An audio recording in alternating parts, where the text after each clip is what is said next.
शिवपुराण महात्म्य 5वां अध्याय।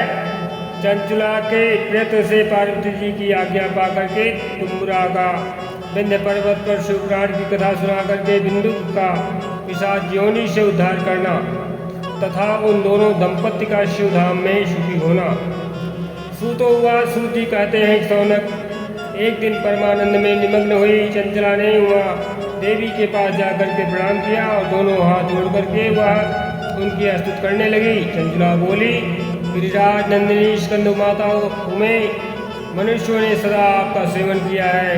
समस्त सुखों को देने वाली शंभु प्रिय आप जो है ब्रह्म स्वरूपिणी हैं। विष्णु और ब्रह्मा देवताओं द्वारा सेव्य है। आप ही सगुणा और निर्गुणा है तथा आप ही सूक्ष्म सच्चिदानंद स्वरूपिणी आद्या प्रकृति हैं। आप ही संसार की सृष्टि पालन और संहार करने वाली हैं। तीनों गुणों का आश्रय भी आप ही हैं। ब्रह्मा विष्णु और महेश्वर इन तीनों देवताओं का आवास स्थान था। उनकी उत्तम प्रतिष्ठा करने वाली पराशक्ति आप ही हैं। सूतोवाच। सूत जी कहते हैं सौनक जिसे सदगति प्राप्त हो चुकी थी वह चंचला इस प्रकार महेश्वर पत्नी उमा की स्तुति करके सिर झुकाए चुप हो गई। उसके नेत्रों में प्रेम के आंसू उमड़ आए थे। तब करुणा से भरी हुई शंकर प्रिया भक्तवत्सला पार्वती देवी ने चंचला को संबोधित करके बड़े प्रेम से इस प्रकार कहा। पार्वती बोली, सखी चंचले सुंदरी, मैं तुम्हारी की हुई इस स्तुति से बहुत प्रसन्न हूँ। बोलो क्या वर मांगती हो? तुम्हारे लिए मुझे कुछ भी आदेय नहीं है।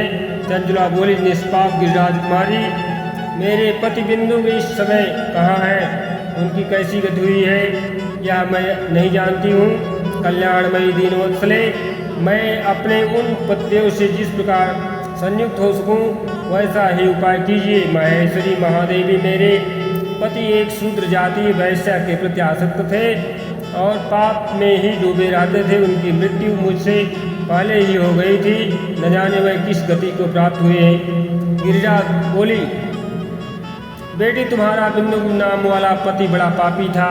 उसका अंतःकरण बड़ा ही दूषित था। वेश्या का उपभोग करने वाला वह महामूढ़ मरने के बाद नरक में पड़ा है।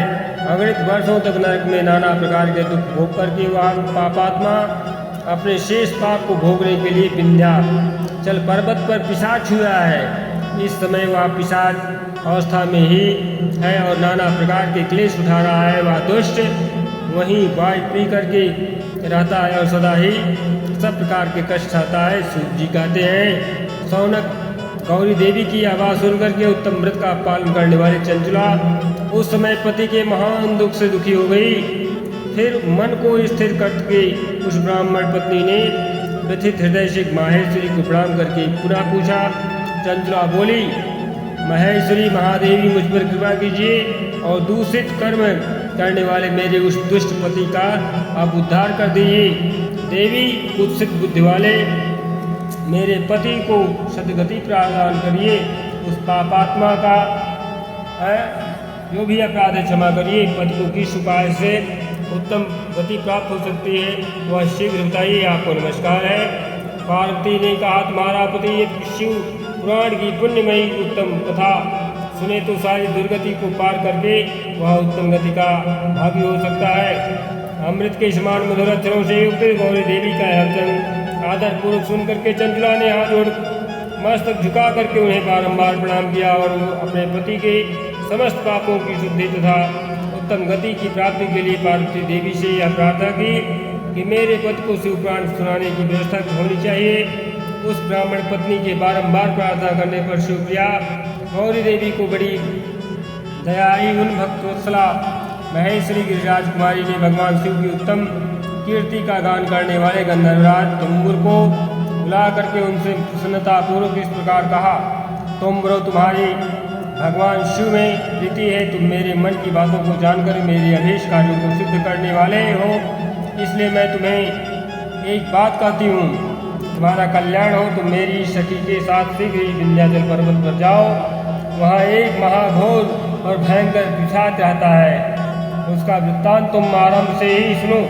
मैं तुमसे प्रसन्नतापूर्वक सब कुछ बताती हूँ। पूर्व जन्म में वह पिशाच बिंदु नामक ब्राह्मण था। मेरी सखी चंचला का पति था। परंतु वह दुष्ट वेश्यागामी हो गया।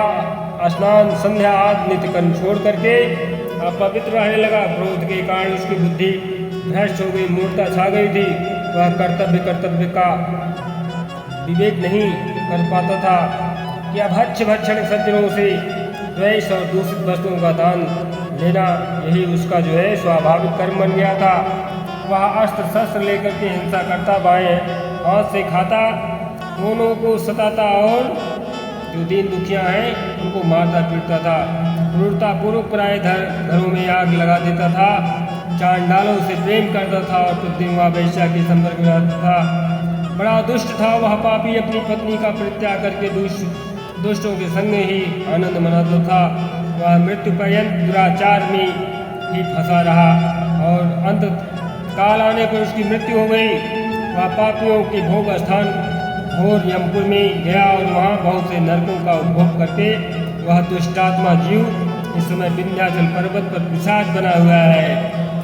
वहीं यह दुष्ट पिशाच अपने पापों का फल भोग रहा है। तुम उसके आगे यत्नपूर्वक शिव पुराण की इस दिव्य कथा का प्रवचन करो, जो परम पुण्यमयी तथा समस्त पापों का नाश करने वाली है। शिव पुराण की कथा का श्रवण सबसे उत्कृष्ट पुण्य कर्म है। उससे उसका हृदय शीघ्र ही समस्त पापों से शुद्ध हो जाएगा और वह प्रेत योनि का परित्याग कर देगा। उस दुर्गति से मुक्त होने पर बिंदु नामक पिशाच को मेरी आज्ञा से विमान पर बैठा करके तुम भगवान शिव के समीप ले जाओ। शिव जी कहते हैं, सौनक माहेश्वरी उमा के इस प्रकार आदेश देने पर गंधर्वराज तुंबुर ने मन ही मन बड़े प्रसन्न हुए। उन्होंने अपने भाग्य को सराहना की कि तत्पश्चात उसने पिशाच की सती साध्वी पत्नी चंचला के साथ विमान पर बैठ करके नारद के प्रिय मित्र तुंबुर वेग पूर्वक विंध्याचल पर्वत पर गए, जहाँ वह पिशाच रहता था। वहाँ उन्होंने उस पिशाच को देखा। उसका शरीर विशाल था, ढोढ़ी बहुत बड़ी हुई थी। वह कभी हंसता, कभी रोता और कभी उछलता था। उसकी आकृति बड़ी विकराल थी। भगवान शिव की उत्तम कीर्ति का गान करने वाले महाबली तुंबुर ने उस अत्यंत भयंकर पिशाच को पांसों द्वारा बांध लिया। तदंतर तुंबुर ने शिव पुराण की कथा बांधने का निश्चय करके महोत्सव युक्त स्थान पर मंडप आदि की रचना की।